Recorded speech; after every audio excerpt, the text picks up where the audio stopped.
welcome to the Heart of Giving. As you know, this program is about the nonprofits in the city of Long Beach.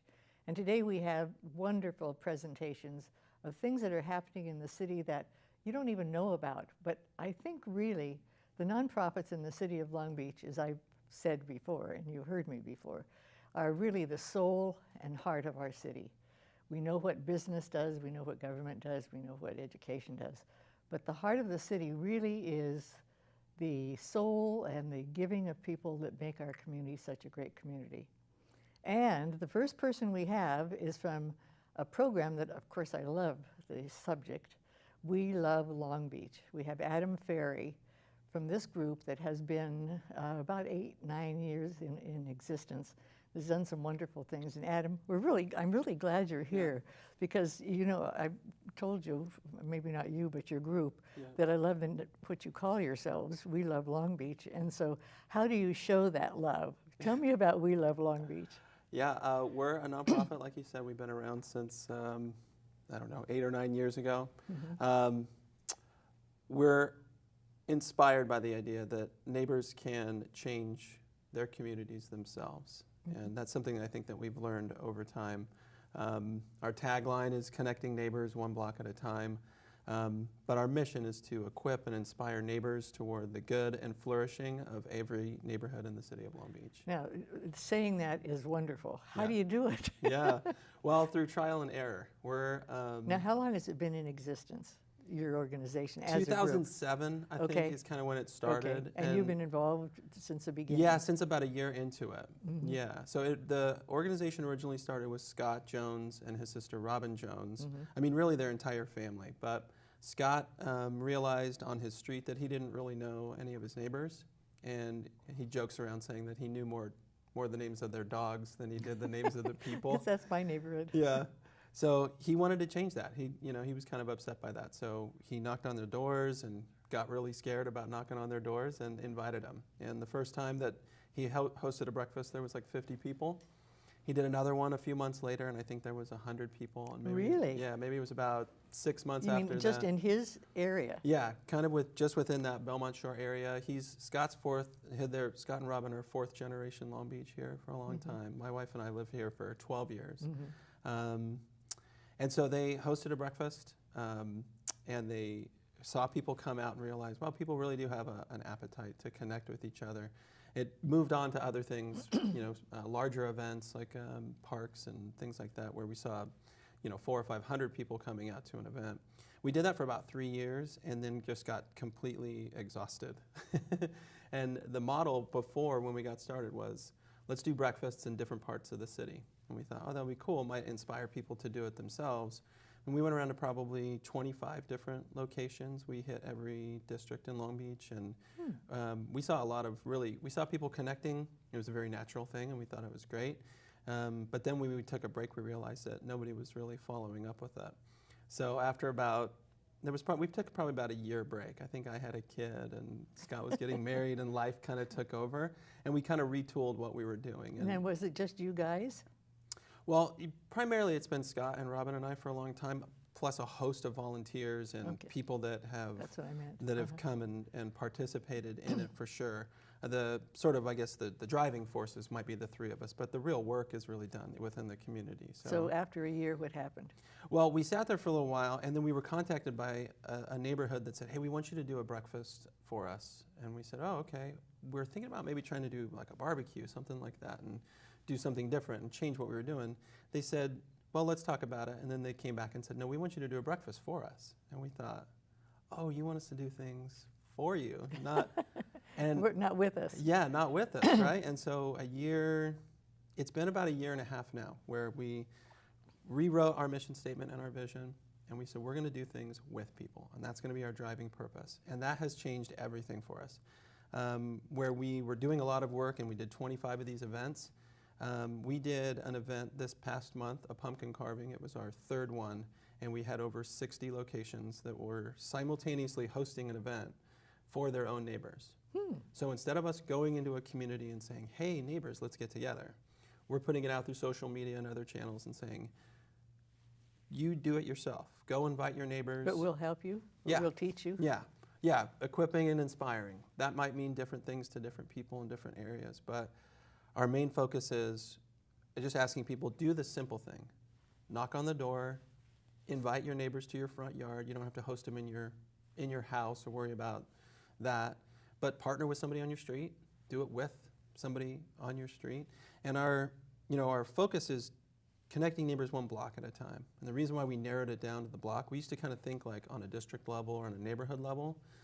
But if we're honest, we can't really connect with anybody beyond maybe the 20 houses on our street. I mean, it would take a lifetime even to get to know their stories. For all the people that you know and have touched in this city, to really get to know people in depth and improve the quality of life where you live, you can really only do it on your block. So we're passionate about that idea. We think that that's How where do you the get the focus word should out be. to them that you're willing to help put on a pumpkin carving? Or Yeah, whatever? that's probably the most significant thing. We used to be focused on going into neighborhoods, and now we're focused on the people who are really doing the work, are block leaders and block connectors, people within their neighborhoods, because there's always a personality on the street that kind of knows what's going on and wants to connect people. So we love keying into those people. So we put out the word, Instagram, Facebook, our website, wherever people can find us, to say, send us an email at info@welovelb, and we'll reach out to you if you want to host an event. So we do 4 of these events a year. So we do a breakfast in the winter. That'll be in February this year. In what area? When you say we want to help you put this on, so you have a breakfast and you tell everybody in the city, Yeah. we can help you get your block together. So people respond to an invitation, and we say, and then we send them a packet. Has a flyer in it, has some signage for their front yard, has some suggestions on how you could go knock on somebody's door and how to not make it feel weird. But just to say, hey, we're getting neighbors together just to get to know each other. There's no other agenda. And has that been successful?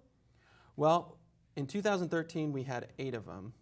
In 2014, for the pumpkin carvings alone, we had 31.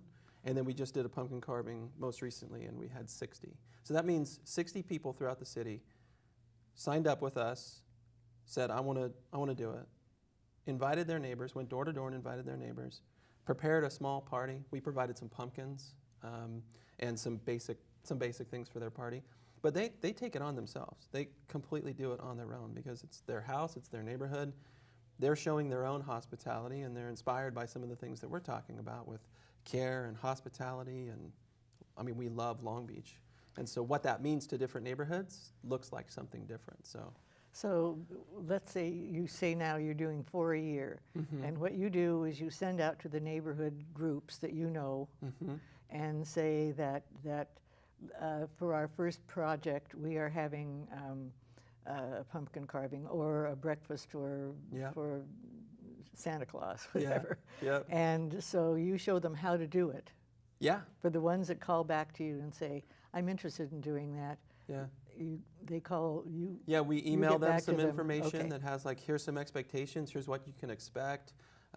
They do sign something that says, they're not going to use the event for political, religious, or business purposes.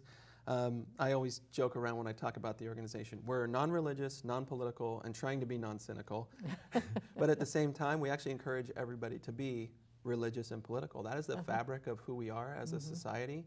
And we think it's our differences that actually strengthen this community. Because Well, when they get together, they're bound to say, we don't like that pothole on our street, Yeah, naturally. Or whatever it is. And that's what we see. That's kind of what we see the next phase is. These events are not the end in themselves. These are an opportunity for neighbors to connect and then realize like, hey, I like to garden, I like to run, somebody else needs a tutor for their son, somebody needs some maybe after school care or something like that. We think that what we're doing is actually creating a foundation for more safety, for greater health, and for greater quality of life in the city. And the organization that you have that's doing this, called We Love Long Beach, isn't just the 3 of you now. No. What is it? Yeah, we've grown the board in the last year, so we have a number of people that were actually started as block connectors and hosts themselves, and we saw specific skills in them that we thought we really need to see them, build into the city that way. And so they help. Yeah, and We Love Long Beach is really every one of our block leaders, every one of our block connectors. We saw council members, 3 different council members come out to our last, they went to the events that were in their district. Rex Richardson in particular gave recognition to each of the hosts that were there, which I think continues to reinforce to them that those are good things, you know, and what we want to do is really promote those good things. We recognize, like, in the city there are thousands of people, nonprofits. I mean, your show exists to bring light to the good work that people are doing. So we continue to applaud the work that all those people are doing. And as we all work together, this is how we improve the city and we make it better. Do you work through the homeowners associations in the city? You know, because some of them have Some neighborhood associations. Some neighborhood associations are very active. Yeah. Others are dormant. Yeah, yeah, and it kind of depends on where things are at.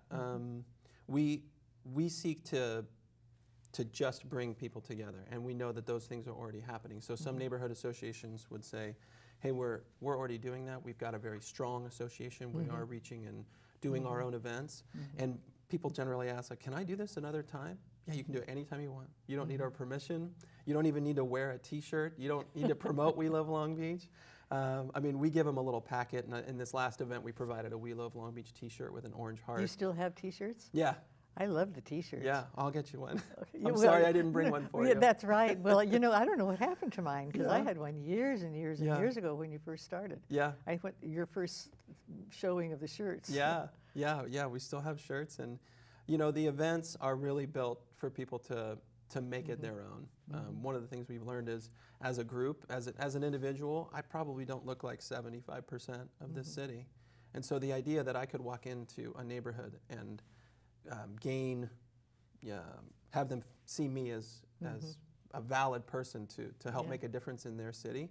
It's great to have neighbors who live on that street. They all have the same vested interest, and they go do it themselves. How do they get in touch with you? Info at We Love Long Beach is the website, or is the email address. What is it? Info at welovelb.org. Sorry, I didn't say that clearly. The Facebook page is probably the best place. You can look us up Facebook and Instagram as well. This is wonderful, Yeah. Adam. I loved it. And it went really fast, didn't it? It does. It's all over. Remember, I wear large. Okay. Large. It's nice to be with you. Thank you so much. It's nice to see you. Thanks. Thank you. Isn't that a good idea? We'll be right back.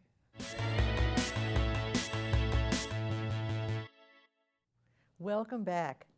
We have a group now that I've been trying, it seems like a long time, to make sure that we brought them forward so that you can understand what they do. And they're so busy that they couldn't all get together at the right times, but I just didn't want this to go by much longer.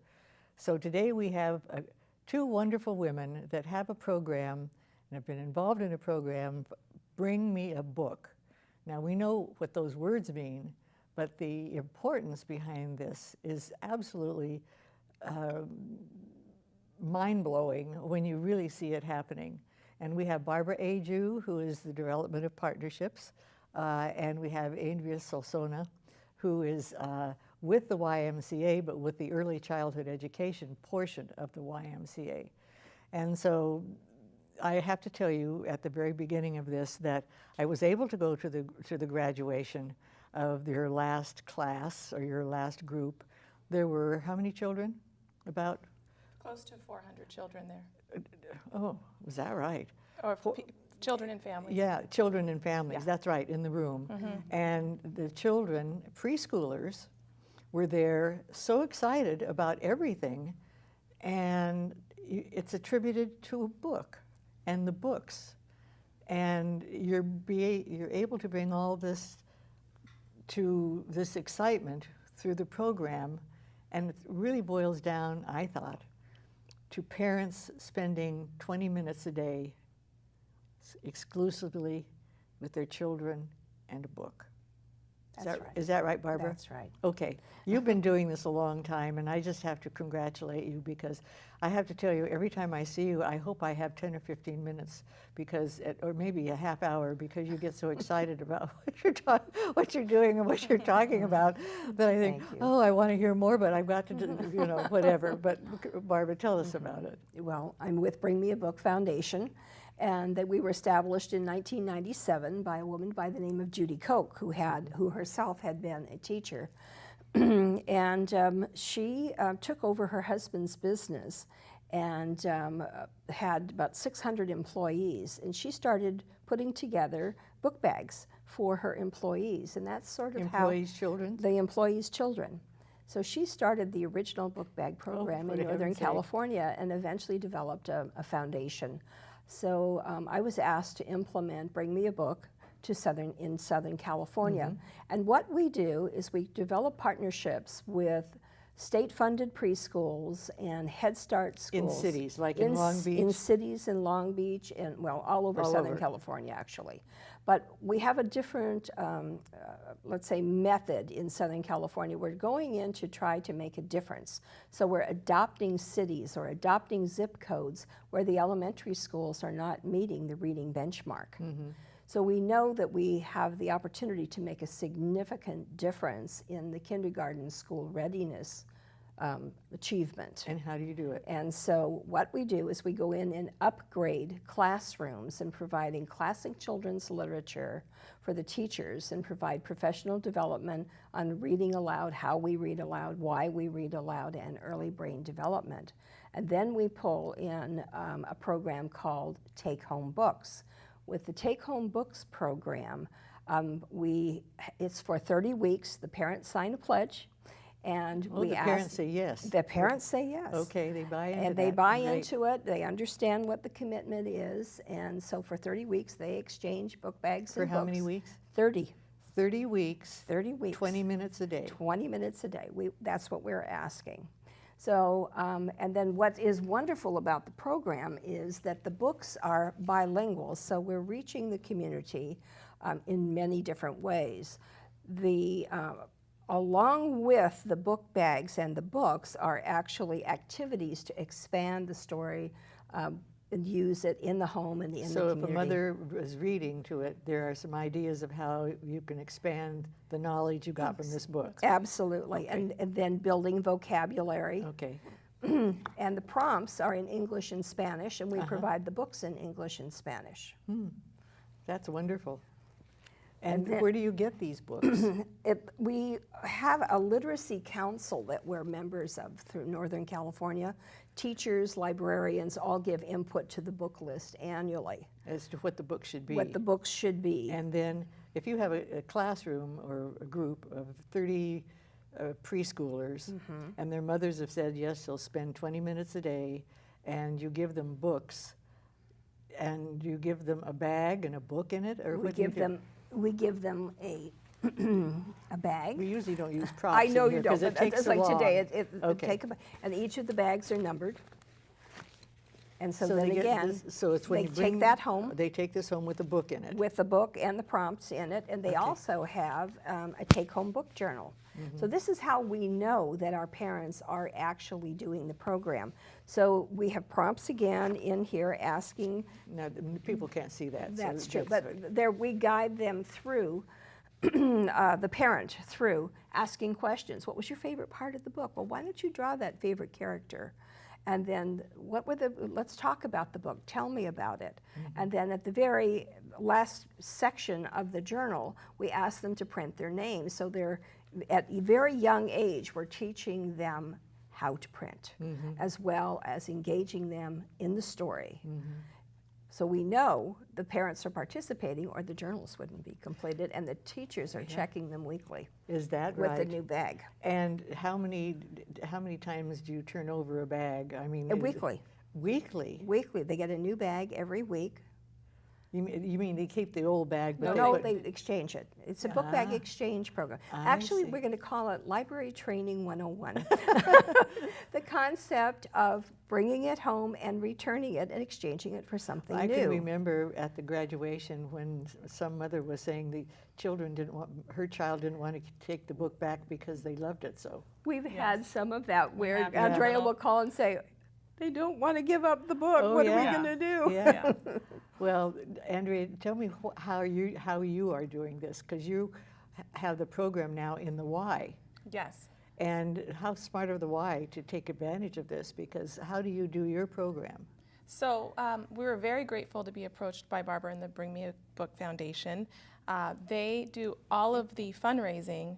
We did not have to do a lot of the legwork that comes with getting such an enormous amount of Yeah. funding to pay for an The entire books. classroom library for all of our classrooms with beautiful bookcases, and then a set of 30 books, take-home books that's separate per classroom, along with the professional development and that parent engagement tool. She explained to me the way that it needed to happen, and I went right. I let Barbara guide me and did what she told me what I needed to do, and so I have to give her all of the credit. I did encourage strongly our families to come to our parent workshops and learn about Bring Me a Book, and then we recognized what a wonderful opportunity this was and how important the parents' role is as first teachers. Oftentimes, I believe that parents drop their children off and don't really understand the importance of their role as teachers. Well, I mean, just getting them to do 20 minutes a day for probably anything That's right. would be a new thing. Yeah, and it makes, obviously, it does so much more than obviously it's literacy development, but it helps with the with the bonding between the parent. It's often a caregiver, a grandmother, a grandfather, an uncle, an aunt. It's a family member that cares about this child and is taking this time on a daily basis, and it's wonderful. And you see that that books are back in style. That's a tough thing. Exciting about it. Yeah, that's a tough thing with all of this technology competing. I love that books are making children excited. I still remember what people said when they were talking about this, and one mother said that her child, they were walking home from something, and the little boy pointed at a sign. He says, "That's a square, that's a triangle," because he had learned in a book That's right. something about squares and triangles. Yeah. So just little things like that Absolutely. Yes. are eye-opening. And Right. how do the parents feel about this? Well, we Barbara? had one of Andrea's families had said, she had said that, you're reading daily and sometimes you wonder, are they really getting it kind of thing. So they went to the market and the mother was picking out apples. And so the child reached over and said, "No, let me. 1, 2, 3. And she Counting. said, at that moment, I knew he got it. Uh-huh. Now, I mean, for all of us, when we hear those stories, they're so heartwarming, Oh, and absolutely. we know the program Absolutely. works. And I'll give you an additional statistic. Originally, as you know, I was with the Long Beach Public Library Foundation, and we had a program called Raising a Reader.